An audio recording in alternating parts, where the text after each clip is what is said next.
সোমবার ভক্তি ও নিষ্ঠার সাথে পালিত হল ফলহারিণী অমাবস্যা।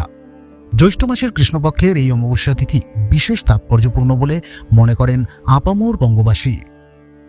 এদিন মাকে ফল দিয়ে পুজো করার প্রথা রয়েছে। ফল দিয়ে পুজো দিয়ে মায়ের কাছে প্রার্থনা করা হয়, মা তুমি আমার কুফল নিয়ে সুফল প্রদান করো।